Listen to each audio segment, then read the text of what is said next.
excited in a way, or just I feel like this is really important to talk about as far as the elderly go. So I wanted to do a quick video about this. So, hey Umar, how's it going? So, one thing that's been interesting about COVID is that it throws us all into these new echelons on doing certain things that we might have otherwise not been doing before. So with me, I got thrown into New York, and I was looking for different work that I could do during this time, and one of them has been being able to help with elderly care. And for me, that's really important right now. Always being on the ground and trying to figure out where my energy can best be placed to help certain folks. And the number one thing with right now, what's been going on, is there's a huge need for people to help with older folks that are having issues at home. They might not necessarily be in nursing care or whatnot. And I've been wanting to do art therapy for people for a while, and I thought this would be a really great way to get some experience under my belt to help. And I gotta tell you, I've learned a lot in the last few weeks in doing this. And so I wanted to share with you what I have been seeing and some questions that I want to talk about with you guys in regards to this whole perspective of what's going on with COVID. So number one, we all know that it's been hitting the elderly the most. And we've also been watching all these reports of people in nursing homes not being able to see their family members. We don't really know what's going on as far as what these diagnoses are. And they're dying, especially in New York and New Jersey. And the family members are not allowed to be there to even visit or to see. This is getting very disturbing for me. And a lot of what I'm seeing, this is just for me personally, what I'm seeing is that there's a lot of fear, and there's starting to become a very unhealthy dynamic that's going on. And I just wanted to discuss it with you guys. So number one,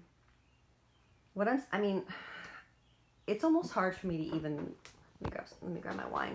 This is a tough conversation because I have an elderly mom myself, and she's really healthy.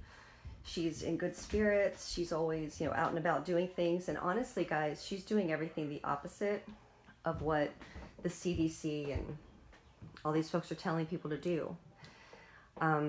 She's not always staying inside. She's getting her sun. She's going outside. She's enjoying fresh air. She's not always wearing a mask.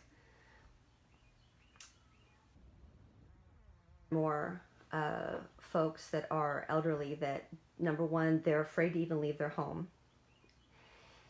They have also been isolated from family for months now.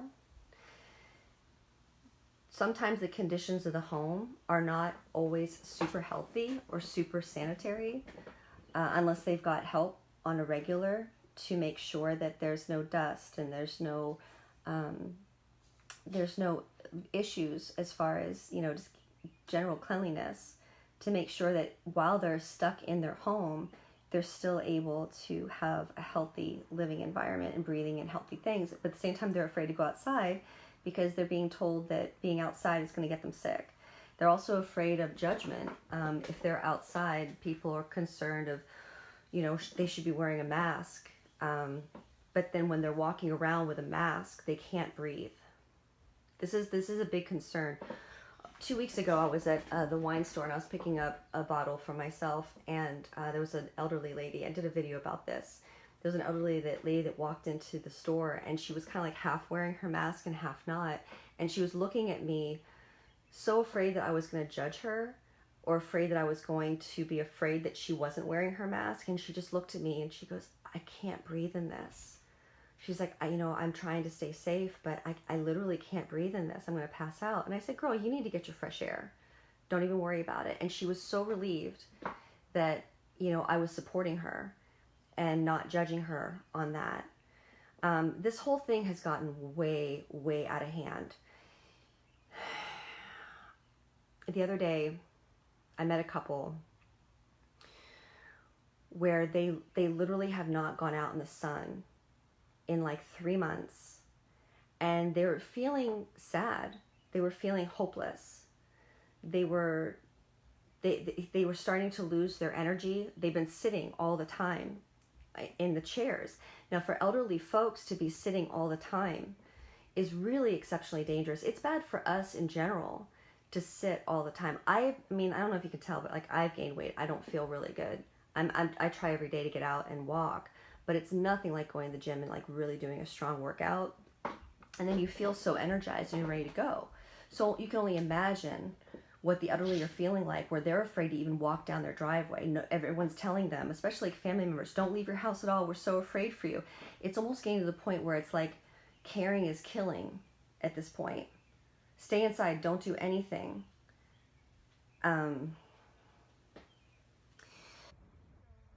I was with them, and we got them outside.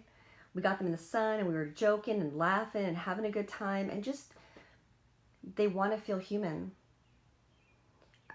They want to feel human. They want to feel part of the community. They don't want to feel isolated. It's hard enough if you have been around shut-ins, or you might yourself be almost at that precipice of feeling like a shut-in. You're afraid that people don't really even want to hang out with you anymore because, well, I'm old, and you know, who knows the kind of language that people are used to hearing in their life. If there's always constant negativity, if there's always constant hopelessness, and on top of that there's COVID, it can create major depression, especially with the elderly. And then on top of it, they're not able to see their grandkids. They're not able to see their children. They're not able to go out and have a good time. They're afraid to go out into the sun. This is a mental issue. This is not healthy for people to have to navigate if they're not around. And on top of it, if they're around people that are not sensitive to those things, and they're constantly keeping them in that space, that's not good. That's not good. So we got them in the sun, and they were having a great time. I got the gentleman to exercise with his legs, because he was having a hard time getting up and down because he'd been sitting on his chair for so long. And you know, and just being there, listening to their stories, spending time, getting covered at all in the news. You know, everyone, it's almost like what I keep hearing. I don't know about you guys, so just share with me what you think. All I keep hearing is that we're caring for each other by being as selfish and isolating as possible. That's a problem. That's a problem. You know, we're not helping each other by completely isolating ourselves from everybody else. We don't work well. As humans, we don't work well like that. And on top of it, what I'm concerned about with some of these institutions, with the elderly, we all know, I mean, you know, even in our best sense, healthcare workers, I'm not trying to throw anyone under the bus, because right now apparently I'm one too. But even our best day, you know, the people that we're there for, we're not their family. And it's really, really important for family to be able to visit and go see and make sure and keep other folks accountable on what's going on with their mom or their dad or their grandpa. I mean, I just saw a video the other night that was horrific. A 20-year-old kid got into a nursing home, and I don't know if he was an employee of the nursing home or what, but he ended up abusing this old man like terribly. And it didn't come out for a while because this old man couldn't even talk to anybody. He had no way of communicating to anyone outside the nursing home that was his family, or any kind of outside support. He couldn't contact anybody. I'm not saying that is always the case, but you know, everything is checks and balances. So it's really important to not think that you're helping someone by completely isolating them. As far as anyone that you know who's elderly, just think about, try to put yourself in their position and think of really nice, kind things that you can do. If there's a neighbor, maybe it's your next door neighbor, maybe it's a family member, maybe it's a friend, whatever. Don't be afraid to go visit and just check on them and see how they're doing. Maybe help them clean, maybe help them just get out in the sun for a minute and let them know that it's okay. They need that vitamin D. They need that ability to feel alive, especially with where they're at. It's really, really important. Me is that this is the elderly right now, people that are in their 70s to their 90s. They were the baby boomers, and they were the ones that were first brainwashed into thinking that Dow chemicals or TV dinners, all these different toxic things that we now know are highly toxic.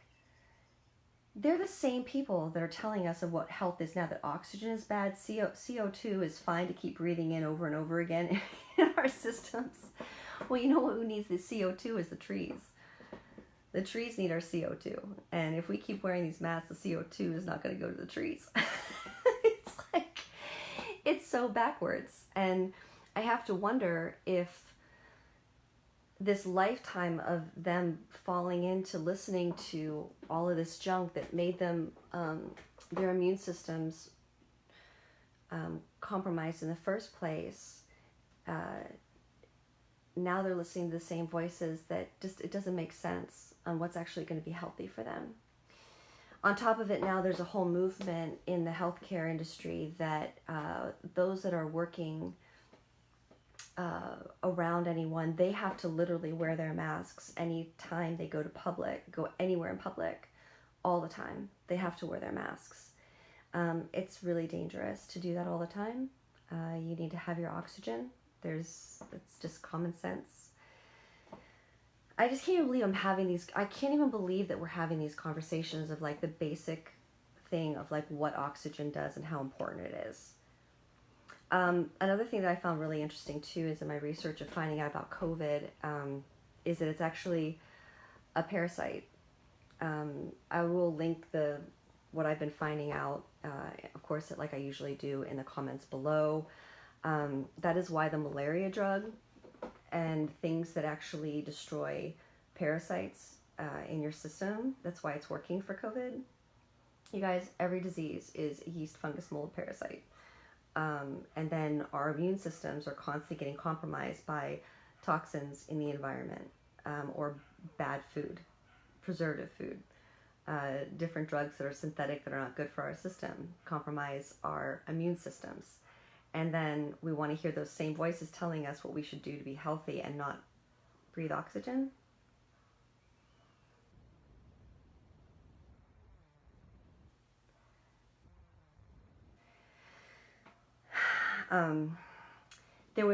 So have you guys heard about who Dr. Fauci's wife is? Have you found this out, who she is?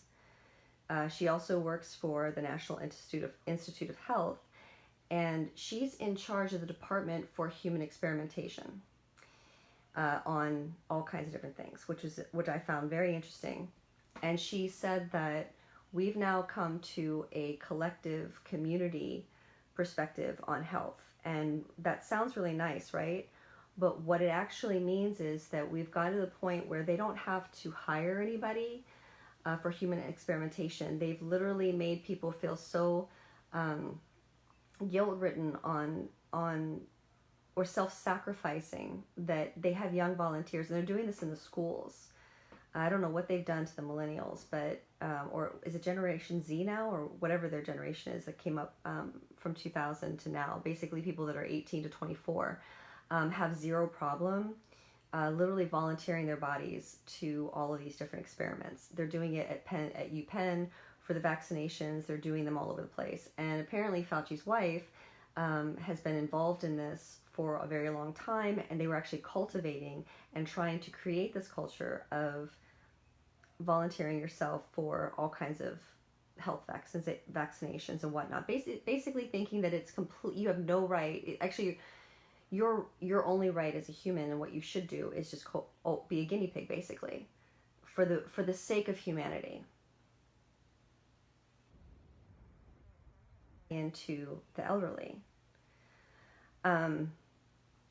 If these same folks are dictating and they want to create a culture of that kind of loss of consent to your own body for the young, and then on top of it, they're dictating what is going to be healthy for the elderly right now, and isolating them. And we have already heard stories of how there's been multiple other reasons why these folks have passed away, but they say it's COVID. I don't mean to sound cynical, but I wouldn't necessarily want to have my mother in that situation, especially if I can't keep accountability on what's actually going on. So,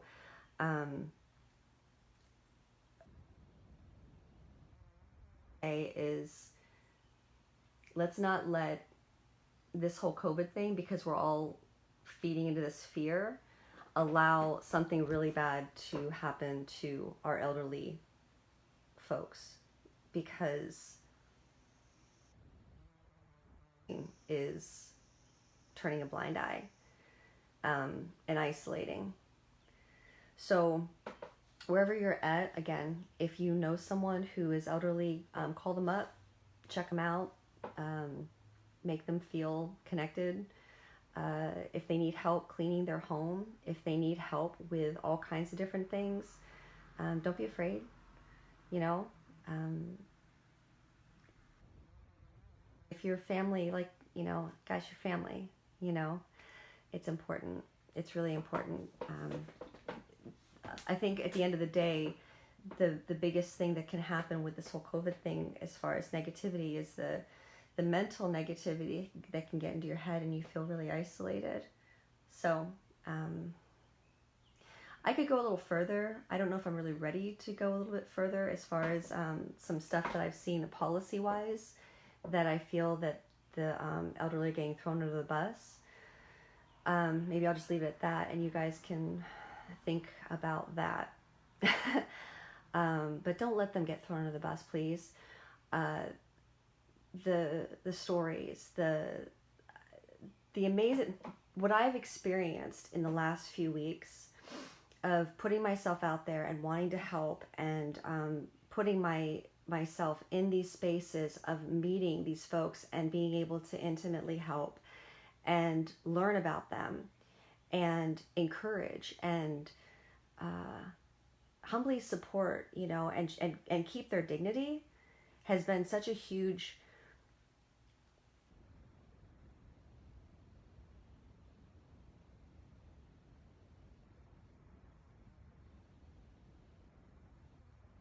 that we can learn.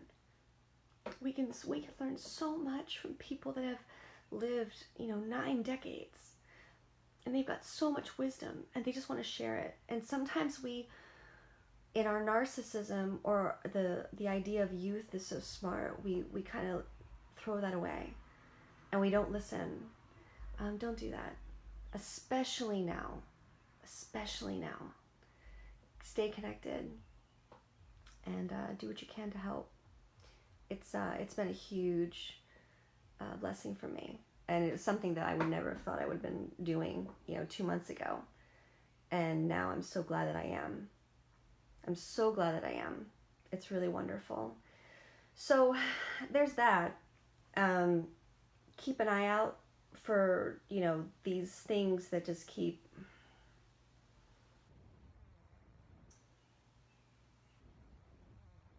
so that's all I can say. And I'm out. All right, I'll see you guys later. Bye.